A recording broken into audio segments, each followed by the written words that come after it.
আসসালামু আলাইকুম প্রিয় বন্ধুরা, দেশ এবং প্রবাস থেকে যে যেখান থেকে ভিডিওটি দেখতেছেন, আজকের ইম্পর্টেন্ট একটি নিউজে আপনাদেরকে স্বাগতম। প্রিয় বন্ধুরা, আপনারা অসংখ্য ভাই ও বোনেরা আমার কাছে বারবার একটি বিষয় জানতে চেয়েছেন, সেটা হচ্ছে বর্তমান পরিস্থিতিতে 2024 সালের শেষের দিকে এসে মানে 2025 সাল যে সামনে আসতেছে, 2025 সাল থেকে আমরা কোন দেশে অল্প টাকাতে গিয়ে বেশি টাকা বেতনের জব করতে পারবো। কম টাকার ভিতরে যদি বিদেশ যেতে চান, সেইগুলো সুযোগ সুবিধার দিক দিয়ে বিবেচনা করলে মালয়েশিয়া, সৌদি আরব, কাতার, দুবাই এই দেশগুলোতে কিন্তু আপনারা অল্প টাকাতে এর আগেও যেতে পেরেছেন, এখনও যেতে পারতেছেন। ইন টোটালি 4 থেকে 5 লাখ বা 3 থেকে 5 লাখ এর ভিতরেই কিন্তু এই দেশগুলোতে সবসময় ভিসা বেসরকারিভাবে কেনা বেচা হয়।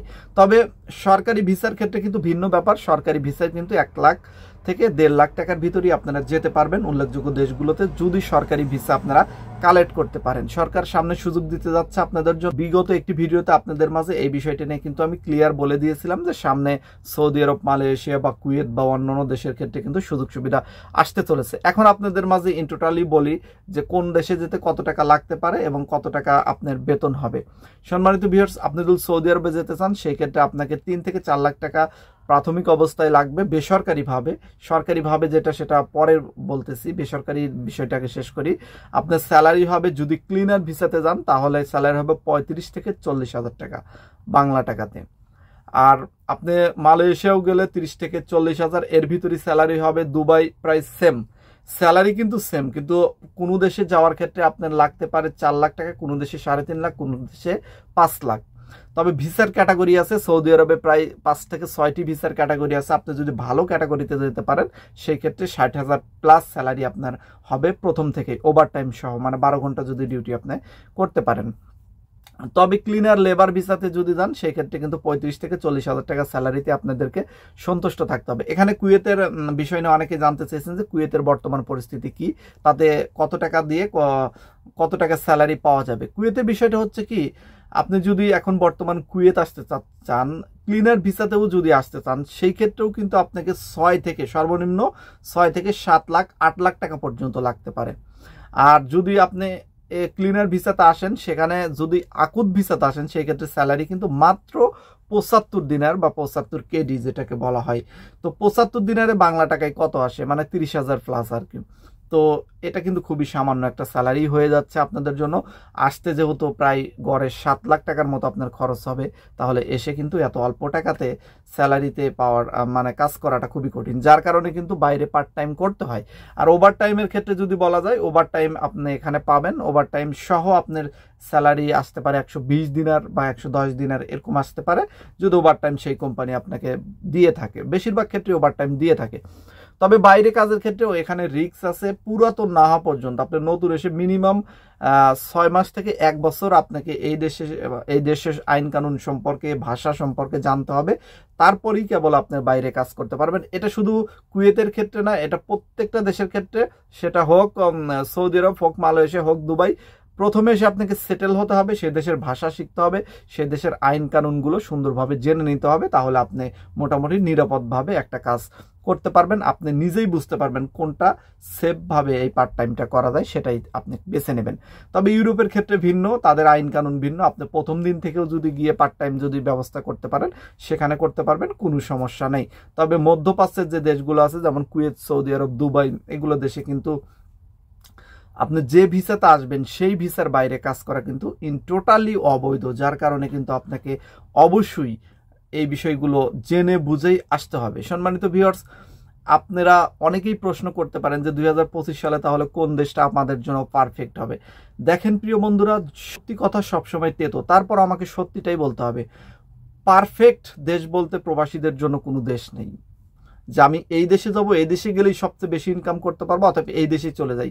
এটা ভুল ধারণা। মানুষ অনেক সময় মনে করে যে কুয়েত আসলে মনে হয় যে লাখ লাখ টাকা ইনকাম করতে পারবো, সৌদি আরব বা মালয়েশিয়া গেলে বা অন্যান্য দেশে গেলে ইনকাম করতে পারবো না।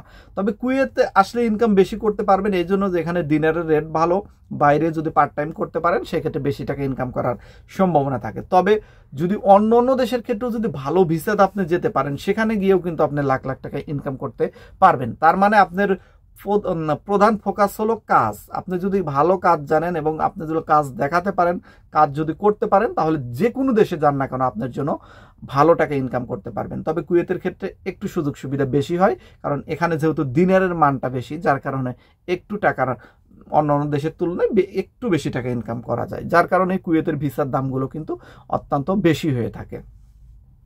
এছাড়া সৌদি আরবে গিয়েও কিন্তু অনেকেই সফল হচ্ছে, মালয়েশিয়াতে গিয়েও সফল হচ্ছে, দুবাই গিয়েও সফল হচ্ছে, ইউরোপ গেলে তো আরও ভালো সফল হচ্ছে। তো যার কারণে কিন্তু আপনি যে কোনো দেশেই কিন্তু আপনি যেতে পারেন যদি যোগ্য সুন্দর একটি ভিসা নিয়ে যেতে পারেন।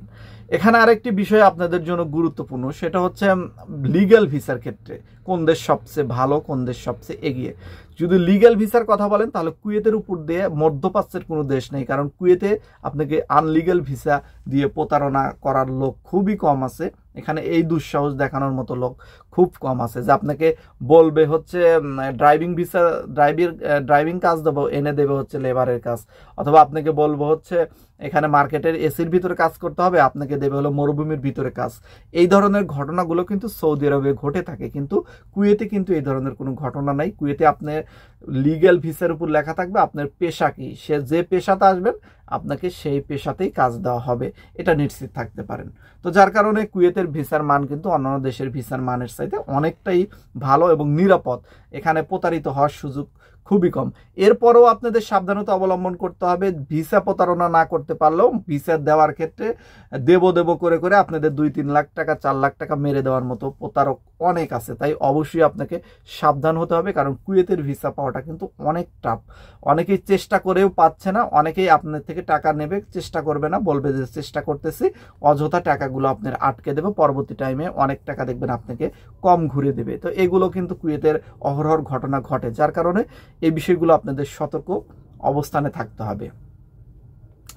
এছাড়া মালয়েশিয়া, দুবাই, এই দুই দেশের ক্ষেত্রে বলতে গেলে এই দুই দেশে যেতে হলেও কিন্তু আপনাদের সাবধানতা অবলম্বন করতে হবে। প্রতারকের ফাঁদে পা দেওয়াই যাবে না। এখানে কিন্তু কিছুদিন আগে মালয়েশিয়ার ভিসা নিয়েও কিন্তু অনেক প্রতারণা হয়েছে, যার কারণে মালয়েশিয়া ভিসা বন্ধ করে দিয়েছিল, আবার খুলেছে। আবার যদি প্রতারক যদি এরকম তৎপর হয়ে যায় তাহলে কিন্তু আবারও কিন্তু বন্ধ করে দেওয়ার সম্ভাবনা আছে। তাই অবশ্যই ভিসা নেওয়ার ক্ষেত্রে প্রতারক হতে সাবধান থাকবেন। আর একটি বিষয়ে গুরুত্বপূর্ণ, সেটা হলো এখন পর্যন্ত কিন্তু সিন্ডিকেট, সরকার পরিবর্তন হলেও সিন্ডিকেট কিন্তু সেইভাবে ভাঙা সম্ভব হয়নি। তো যার কারণে কিন্তু এখন পর্যন্ত কিন্তু যারা প্রবাস আসতে চাচ্ছেন তাদের জন্য কিন্তু ভয়ের বিষয় রয়েই গেছে। তাই অবশ্যই সাবধানে জেনে বুঝে, এখন যেহেতু অনলাইনের যুগ, আপনারা এখান থেকেও জানতে পারেন, অথবা আপনার ভাই ব্রাদার যদি কেউ যদি মালয়েশিয়া, দুবাই, কুয়েত বা অন্যান্য দেশে আছে যেখানে আপনি যেতে চান, সেই দেশ সম্পর্কে তার থেকে বিস্তারিত ফোনে কথা বলে শুনে নিতে পারেন। সে যতটুকু জানে আপনার উপকার হবে মনে করি আমি। তাই অবশ্যই যে কোনো দেশে আপনি যান না কেন অবশ্যই ভালো কাজের উপর ভালো ভিসা নিয়ে যেতে হবে এবং জেনে বুঝেই যেতে হবে, প্রতারণার শিকার যেন না হন, এর জন্য সাবধানী থাকতে হবে। তো এছাড়া লাস্ট একটি বিষয় দিয়ে আপনাদের মাঝে কথা শেষ করবো, সেটা হলো অনেকেই বলবেন যে ভাই 1 থেকে 1.5 লাখ টাকা বা 1 লাখ টাকার ভিতরে যে ভিসাগুলোর কথা বলছেন সেগুলো কই গেল? এগুলো কিন্তু স্বল্প ভিসা ভাই। প্রত্যেক বছর কিন্তু বাংলাদেশ থেকে গড়ে 1 লাখের উপরে লোক কিন্তু প্রবাসে আসে, কিন্তু এইগুলো ভিসা কিন্তু খুব একটা বেশি সংখ্যক ভিসা কিন্তু বের হয় না। তো এগুলো ভিসা দেখা যায় বছরে 20,000 বা 30,000 এরকম ভিসা হয়তো হয়, কিন্তু বাদ বাকি বেশিরভাগ লোকই কিন্তু বেসরকারিভাবে কিন্তু বিদেশ আসে, যার কারণে বেসরকারি খাত অবশ্যই সিন্ডিকেট মুক্ত করতে হবে এবং আমাদের অতিরিক্ত সাবধানতা অবলম্বন করতে হবে। তো সামনে সরকারিভাবে যে ভিসাগুলো দেওয়া হবে এটার সার্কুলার যখন হয় আমি অবশ্যই আপনাদের চ্যানেলের মাধ্যমে জানিয়ে দেব। তাই চ্যানেলটি অবশ্যই সাবস্ক্রাইব করে রাখুন, পরবর্তী ভিডিও যেন ছাড়ার সাথে সাথে আপনার কাছে নোটিফিকেশন চলে যায় এবং আপনি যেন গুরুত্বপূর্ণ তথ্যগুলো জেনে নিতে পারেন। আজকের মতো বিদায় নিচ্ছি, সবাই ভালো থাকবেন। যদি আপনাদের কোনো বিষয় জানার থাকে অবশ্যই কমেন্ট করতে ভুলবেন না, আপনাদের কমেন্টের উত্তর দেওয়া হবে। আল্লাহ হাফেজ।